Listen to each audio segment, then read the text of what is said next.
Hello friends, स्वागत है आपका हमारे यूट्यूब चैनल पर। तो आज हम मूवी एक्सप्लेन करने वाले हैं और इस मूवी का नाम है द सेवेंथ डे। तो चलिए शुरू करते हैं इस मूवी का एक्सप्लेनेशन। तो मूवी के स्टार्टिंग में हमें दिखाया जाता है कि 1995 में अमेरिका के प्रेसिडेंट अमेरिका का दौरा कर रहे थे और ये न्यूज़ टीवी पर भी आ रही थी। दूसरे सीन में हमें दिखाया जाता है कि फादर पीटर और फादर लुइस को स्टॉल देते हैं। स्टॉल देने के बाद वो दोनों ही यहाँ पर प्रेयर करने लगते हैं। जैसे कि हमने शुरू में देखा था कि टीवी पर ये न्यूज़ चल रही थी और जब ये न्यूज़ चल रही थी तभी अचानक से ही उस टीवी में प्रॉब्लम आ जाती है। इसके बाद फादर लुइस का यहाँ पर प्रेयर ख़त्म हो जाता है और उसी समय कोई फादर को बुलाने के लिए आ जाता है। फादर लुइस यहाँ पर फादर पीटर से एक्सॉर्सिज्म सीख रहे थे क्योंकि वो एक न्यू स्टूडेंट होते हैं। इसके बाद हम देखते हैं कि फादर लुइस और फादर पीटर एक रूम में होते हैं जहाँ पर एक बच्चा डिमोनिक पोजेशन में होता है। वहाँ पर आते ही यहाँ पर फादर लुइस उस बच्चे पर स्पेल पढ़ने लगते हैं और फादर पीटर को भी वो स्पेल्स पढ़ने के लिए बोलते हैं। लेकिन इसके बाद भी वो डीमन कंट्रोल में नहीं आता और तभी फादर लुइस अपना स्टॉल निकाल करके उस बच्चे पर रख देते हैं। इसके बाद प्रेयर करना फिर से स्टार्ट कर देते हैं, जिसके बाद वो बच्चा धीरे धीरे शांत हो जाता है। जिसके बाद उस बच्चे के फादर लुइस पर गुस्सा करने लग जाते हैं और इसके बाद फादर लुइस को उस डीमन की आवाज़ सुनाई देने लग जाती है और अचानक से उस बच्चे का डीमन फादर लुइस से कुछ बोलने लगता है। और डीमन बोलने लगता है फादर लुइस से कि मैंने बहुत सारी छोटी छोटी गलतियाँ की हैं। जिसके बाद वो डीमन फादर पीटर से बोलता है कि तुम खोए हुए हो, तुम अकेले और झुंड से अलग लगते हो। डीमन कहता है कि ऐसे हंसो जैसा पहले कभी ना हंसे हो। जिसके बाद वो बच्चा हंसते हुए अपना मुंह बड़ा करने लगता है, जिसके बाद उसके मुंह से ढेर सारा खून निकलने लगता है। जिसके बाद वो डीमन बच्चे की मदर ने जो क्रॉस पहना था उसे ऊपर उठाने लगता है।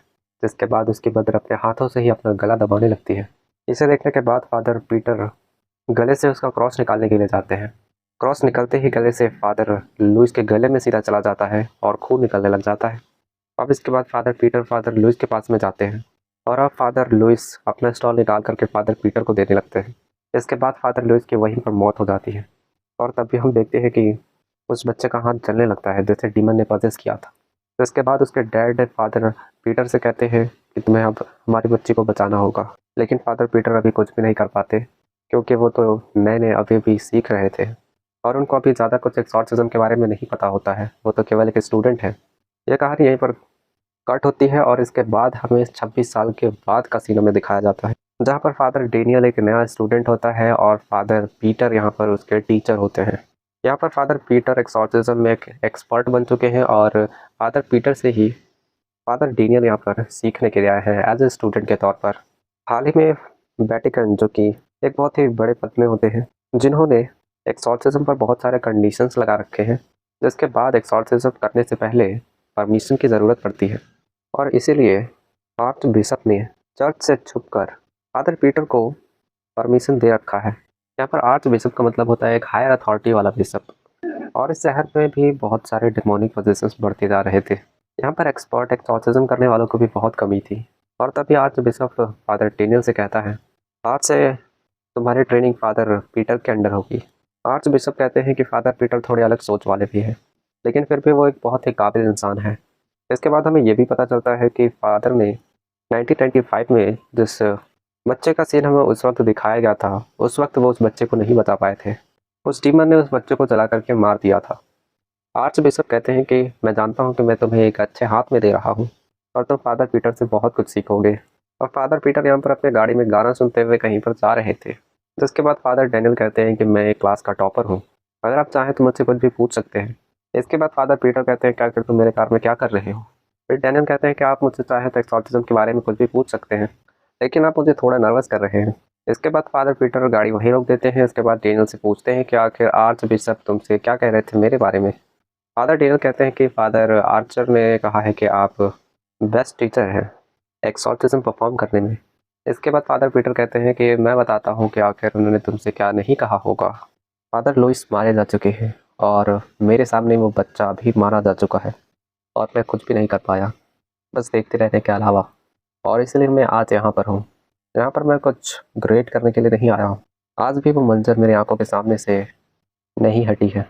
वो मंजर पूरी ज़िंदगी मेरे साथ रहेगी और पूरी ज़िंदगी वो मंजर मेरी आंखों के सामने घूमती रहेगी। जिसके बाद फादर पीटर फिर से कहते हैं कि मैं तुमसे आखिरी प्रश्न पूछता हूँ, तुम यहाँ पर क्यों हो। पर फादर डेनियल इसका कोई भी जवाब नहीं देते। इसके बाद फादर पीटर कहते हैं कि तुम्हें कपड़े बदलने की ज़रूरत है। इसके बाद आगे चलते हुए फादर पीटर कहते हैं कि तुम्हारे पास बस एक दिन है कि तुम मुझे कन्विंस करो और मेरे टाइम के वर्थ को जानो। अगर तुम मुझे ये नहीं बता सकते कि यहाँ पर तुम क्यों हो, तो तुम मुझे ये बताओ कि लोगों के बीच में पजेस्ट कौन है और एक्सॉर्सिज्म कैसे परफॉर्म करते हैं, क्योंकि तुम तो अपने क्लास के टॉपर हो। जिसके बाद एक औरत सामने आती है और पूछती है कि आपको यहाँ क्या जानना है। मैं यहाँ के बारे में सब कुछ जानती हूँ। फादर डीनियल यहाँ पर इग्नोर करते हुए आगे निकल जाते हैं और इसके बाद वहाँ पर बैठे हुए एक बेघर इंसान के पास जाता है। यहाँ पर फादर डीनियल से बात करने लगते हैं, जिसके बाद उसको लगता है कि उस बेघर इंसान को लगता है कि ये आदमी मेरा घर ले लेगा, इसीलिए वो बेघर इंसान उसे भगाने लगता है। जिसके बाद फादर डीनियल को ये लगता है कि शायद वो इंसान ही पजेस्ड है। जिसके बाद फादर डीनियल अपना क्रॉस दिखा करके उस पर एक्सॉर्सिज्म करने लगते हैं, पर उस हॉली क्रॉस का उस आदमी पर कोई असर नहीं होता। यहाँ पर केयर टेकर फादर डीनियल को डांटने लगता है। जिसके बाद फादर पीटर फादर डीनियल को कुछ लिख करके देते हैं, जिसके बाद फादर डीनियल उसे पढ़ने लगते हैं। जैसे ही फादर डीनियल उस लिखे हुए चीज़ को पढ़ने लगते हैं, जिसके बाद केयर टेकर के ऊपर डिमन हावी होने लगता है। इसके बाद सब पर अटैक करना शुरू हो जाता है, वो सभी को उठा उठा कर फेंकने लगता है और सभी को मारने लगती है। जिसके बाद पूरा का पूरा जगह वहाँ पर धुआं में ढक जाता है। इसके बाद फादर पीटर एक्सॉर्सिज्म करके केयरटेकर के ऊपर से उस डिमन को भगा देते हैं। इसके बाद वो लोग गाड़ी पर आकर के बैठ जाते हैं और फिर जाने से पहले फादर पीटर डीनियल से कहते हैं कि डीमन वहाँ पर छुपते हैं जहाँ पर लोगों की सोच ना जा सके। फादर पीटर डीनियल से ये भी कहते हैं कि तुमने केवल थियोरीज पढ़ी हैं, तुम्हें कोई एक्सपीरियंस नहीं है। तुम्हें कोई एक्सपीरियंस नहीं है कि आखिर डीमन होते क्या है। एक असली एक्सॉर्सिस्ट एक्सपीरियंस से ही बनते हैं और एक असली एक्सॉर्सिस्ट डीमन के पीछे भागते हैं जिससे कि डीमन पता चल जाए, पर इसके लिए हिम्मत और फेथ की ज़रूरत पड़ती है। इसके बाद पीटर फादर डेनियल को चार्ली नाम के एक बच्चे के घर ले जाता है और उस बच्चे ने अपने एंसेस्टर को मार दिया होता है। फादर पीटर को लगता है कि चार्ली पजेस्ड है, इसीलिए वो अकेले ही फादर डेनियल को उसके पास भेज देते हैं। वहाँ पर फादर डेनियल जब जाते हैं तो उन्हें विजन्स आने शुरू हो जाते हैं। पहले विज़न आता है जिसमें वो देखते हैं कि चार्ली के पेरेंट्स उसे कहीं खेलने जाने के लिए मना कर रहे होते हैं, उसे डांट रहे होते हैं कि तुम्हें बाहर खेलने नहीं जाना है। और दूसरे विज़न में देखते हैं कि वो फादर देखते हैं कि चार्ली एक प्रीस्ट के पास होता है और वो प्रीस्ट चार्ली की मदद कर रहे होते हैं। और तीसरे विज़न में हम देखते हैं कि चार्ली की बहन मर चुकी है और इसके बाद हेल्प मी की आवाज़ सुनाई देने लगती है और ये आवाज़ चार्ली के रूम से आ रही थी। जब फादर डेनियल उसके रूम में जाते हैं तब चार्ली की विज़न फादर डेनियल पर हमला कर देती है, मतलब वो केवल सोच थी। जिसके बाद फादर डेनियल समझ जाते हैं कि चार्ली सच में पजेस्ड है और उस पर डीमन हावी है। इसके बाद फादर पीटर फादर डेनियल को एक जेल में लेकर के जाते हैं और यहाँ पर भी फादर पीटर फादर डेनियल को अकेले ही जेल के अंदर में भेजते हैं। फादर पीटर बोलते हैं डेनियल से कि अब ये तुम्हारा ही केस है और इसीलिए अब तुम इस केस को तुम ही हैंडल करोगे। यहाँ पर हमें ये पता चलता है कि उस बच्चे को जेल में भेज दिया गया होता है क्योंकि उसने अपने एंसेस्टर को मारा होता है और फादर पीटर और फादर डेनियल यहाँ पर उसी से मिलने के लिए आए थे। यहाँ पर जैसे ही फादर डेनियल चार्ली से मिलते हैं तब चार्ली फादर डेनियल से कहता है कि मैंने किसी को नहीं मारा है, मेरा यकीन करो। चार्ली कहता है कि रोज़ मेरे घर में कोई आता था और मुझे पजेस्ट करता था और मैं कुछ भी नहीं कर पाता था। इसके बाद फादर डेनियल चार्ली से पूछते हैं कि आखिर तुम्हारे साथ ये सारी चीज़ें शुरू कब हुई। उसके बाद चार्ली बताता है कि उस दिन से जब मैं अपने दोस्तों के साथ में स्केयर सिटी गया था। इसके बाद अचानक से ही चार्ली के अंदर का डीमन उस पर हावी होकर के फादर डेनियल पर हमला कर देता है। वो डीमन फादर डेनियल को पटकने के बाद कहता है कि हम पानी में हैं, हवा में भी हैं और अब हम तुम लोगों के अंदर भी घुस जाएंगे। फादर डेनियल ये देख करके बहुत ज़्यादा डर जाते हैं। जिसके बाद जेलर आकर के चार्ली को बांध देता है। इसके बाद फादर डेनियल और फादर पीटर दोनों ही मिलकर के स्केयर सिटी जाते हैं और ये स्केयर सिटी एक गेम हॉल होता है। वहाँ पर जाने के बाद चार्ली के पुराने दोस्त भी मिल जाते हैं। इसके बाद वो फादर पीटर और डेनियल को एक डार्क रूम में लेकर के जाते हैं और वहाँ पर एक स्टोन रखा हुआ दिखाई देता है जो कि डीमंस को कंट्रोल करता है। चार्ली के दोस्त तो उन्हें बताते हैं कि चार्ली को एक डेयर दिया गया था और उस गेम को खेलने के बाद ही चार्ली के ऊपर डीमन आ चुका था।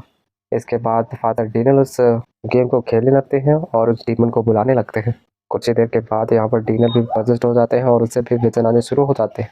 इसके बाद विजन में उसे क्लियरली दिखाई देता है कि चार्ली के अंदर का डीमन ने ही चार्ली के एंसेस्टर्स को मारा होता है, जैसा कि चार्ली ने जेल में उनसे बताया था।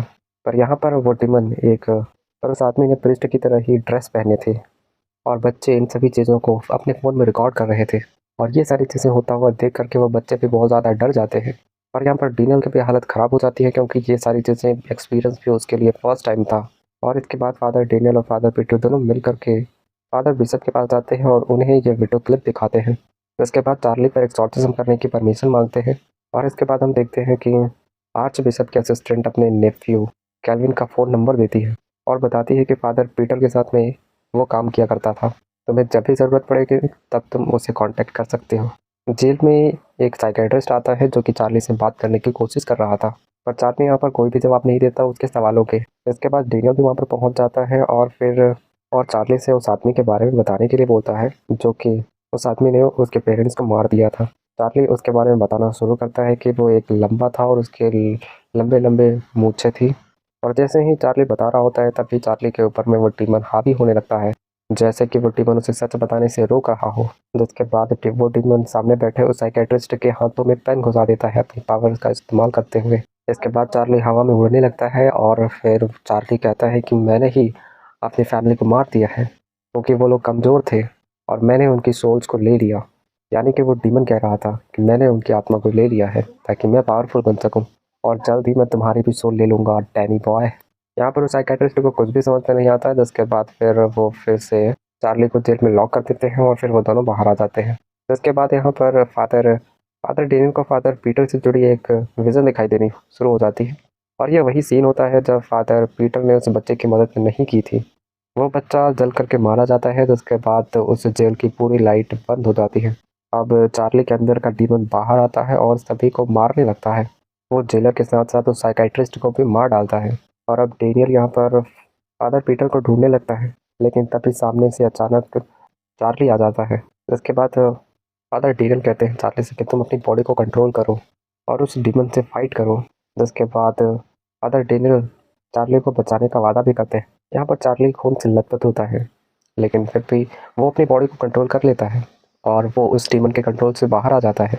जिसके बाद चार्ली फादर डेनियल के गले लग जाता है। जिसके बाद चार्ली फादर पीटर को देख करके बोलता है कि ये वही आदमी है जो मेरे घर में रोज आता था और मेरे पेरेंट्स को इसी ने मारा है। लेकिन यहाँ पर फादर डेनियल चार्ली की बातों को इग्नोर कर देता है क्योंकि उसे मालूम होता है कि फादर पीटर ऐसा नहीं कर सकते क्योंकि वो तो खुद डीमन को भगाते हैं। यहाँ पर फादर डेनियल को नहीं चार्ली को लेकर के फादर पीटर के घर पे जाते हैं। इसके बाद चार्ली को बेड पर बांध दिया जाता है ताकि चार्ली पर एक्सॉर्सिज्म परफॉर्म किया जा सके। जिसके बाद फादर डेनियल फादर पीटर से पूछते हैं कि आपने तो बहुत सारे स्टूडेंट को ट्रेन किया होगा, फिर भी डीमन का पजेस करना बुरा क्यों नहीं है। जिसके बाद फादर पीटर कहते हैं कि डीमन बहुत ज़्यादा चालाक होते हैं और इसीलिए वो अपनी आर्मी बना रहे हैं इस तरीके से। यहाँ पर फादर पीटर कहते हैं कि मुझे एक आदमी की और ज़रूरत पड़ेगी, इसीलिए यहाँ पर फादर डेनियल आर्चर के असिस्टेंट के नेफ्यू को कॉल करता है जो कि कुछ साल पहले पीटर के साथ में काम कर चुका था। यहाँ पर फादर डेनियल जब फादर कैल्विन से फ़ोन पर बात करते हैं तो फादर कैल्विन कहते हैं कि तुम्हें बिल्कुल भी घबराने की ज़रूरत नहीं है, तुम बहुत जल्द हम में से एक हो जाओगे, तुम एकदम ही सही रास्ते पर जा रहे हो। डेनियल को यह सुनने की बात कुछ भी समझ में नहीं आता और उसे अजीब लगता है। अब फादर डेनियल फादर पीटर के सामने एक्सॉर्सिज्म करना शुरू करते हैं और अब डेनियल फ्री करने लगते हैं।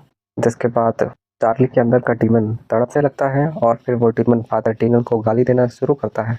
जिसके बाद ही चार्ली का भी हाथ जलने लगता है जैसे कि उस बच्चे का हाथ जल रहा था और तभी डेनियल को याद आता है कि 1995 यानी कि 1995 में भी उस बच्चे का भी हाथ एक्सॉर्सिज्म के दौरान जल रहा था।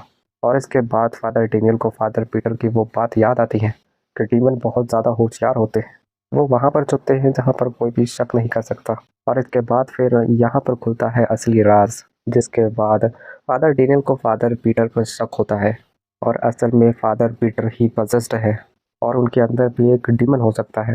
जिसके बाद फादर डेनियल को याद आता है कि जब चार्ली पजेस्ड नहीं था तब उस समय बताया था कि फादर पीटर ही उसके घर में आया करते थे और उसकी फैमिली को भी उसी ने मारा था। जिसके बाद फादर डेनियल रिस्क लेकर के फादर पीटर पर ही एक्सॉर्सिज्म करने लगता है। जिसके बाद पीटर उसे रोकने की कोशिश करने लगता है। जिसके बाद भी पीटर रोकने की कोशिश करने लगता है लेकिन फिर भी फादर डेनियल नहीं रुकते और उस पर एक्सॉर्सिज्म करना जारी रखते हैं। जिसके बाद फादर पीटर अपने डिमोनिक रूप में आ जाते हैं, यानी कि वो वाकई में पजेस्ड हो चुके हैं। यानी कि फादर पीटर 1995 से ही पजेशन में थे और अब तक उनके अंदर में वो डीमन रह रहा था और वो डीमन बढ़ रहा था। और इसीलिए फादर कैल्विन ने कहा था कि कुछ समय के बाद तुम भी हम में से एक हो जाओगे। यानी कि ये जो आर्मी थी ये प्रीस्ट की आर्मी थी जो कि अब जिसके अंदर में डीमन थे। फादर पीटर के अंदर का डीमन फादर डेनियल से काफ़ी ज़्यादा इम्प्रेस हो जाता है और वो फिर से वही सब बातें बोलना शुरू कर देता है जो 1995 में उस बच्चे के अंदर का डीमन बोल रहा था। जिसका मतलब ये है कि उस बच्चे का डीमन निकल करके फादर पीटर के अंदर घुस गया था और जितने भी नए स्टूडेंट एक्सॉर्सिज्म सीखने आया करते थे वो सभी को पजेस्ट कर दिया करता था। जिसके बाद अब डेनियल को उठा करके फेंक देता है। जिसके बाद फादर डेनियल उठते हैं और एक मोमबत्ती जलाते हैं। जिसके बाद फादर डेनियल एक कमरे में जाते हैं जहाँ पर एक टब होता है जिसके अंदर में पानी भरा हुआ होता है और जैसे उस टब के अंदर बैठ करके वो देखते हैं तो उसमें बहुत सारे बच्चे दिखाई देने लगते हैं और वो ढेर सारे बच्चे मिल करके फादर डेनियल को उस टब के अंदर डुबोने लगते हैं। जिसके बाद फादर डेनियल को चार्ली के फैमिली के विजन्स पे आने लगते हैं।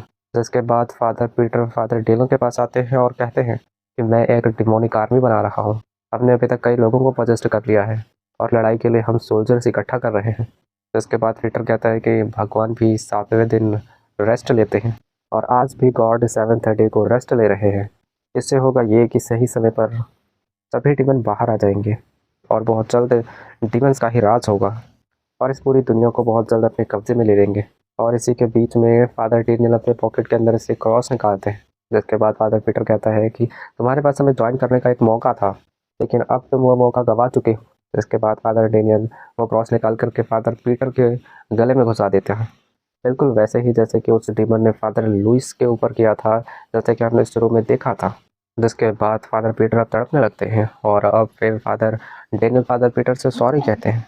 जिसके बदले में यहाँ पर फादर डेनियल को थैंक यू कहते हैं उन्हें आज़ाद करने के लिए। यहाँ पर फादर पीटर तो मारे जाते हैं पर वो डीमन अभी भी नहीं मारा जाता और वो डीमन कहीं भागा भी नहीं था क्योंकि उससे फादर डेनियल की बॉडी को भी पजेस्ट करना था ताकि रहने के लिए उसे एक नई बॉडी मिल जाए। क्योंकि ये जो डीमंस होते हैं ये एक टाइप के पैरासाइट्स होते हैं। लेकिन फादर डेनियल यहाँ पर किसी तरीके से उस डीमन से फाइट करने लगते हैं और वो प्रे करने लगते हैं। जिसके बाद फादर डेनियल उस डीमन से जीत जाते हैं। जिसके बाद वो डीमन वहाँ से भाग जाता है क्योंकि फादर डेनियल के पास में एक सच्ची श्रद्धा थी। इसके बाद फादर डेनियल उस बच्चे से मिलते हैं और उसका के गले लग जाते हैं। इसके बाद फादर डेनियल फादर बिशप से मिलते हैं जो कि फादर पीटर से ट्रेन हुए थे क्योंकि अब फादर डेनियल उन सभी पर एक्सॉर्सिज्म करने वाले थे और अब ये मूवी इसी मोड़ पर ख़त्म हो जाती है। तो आई होप कि ये मूवी आपको पसंद आई होगी और इसी तरीके की वीडियोज़ और देखने के लिए हमारे चैनल को सब्सक्राइब कर सकते हैं, इस वीडियो को लाइक कर सकते हैं और मिलते हैं हम अगले वीडियो में।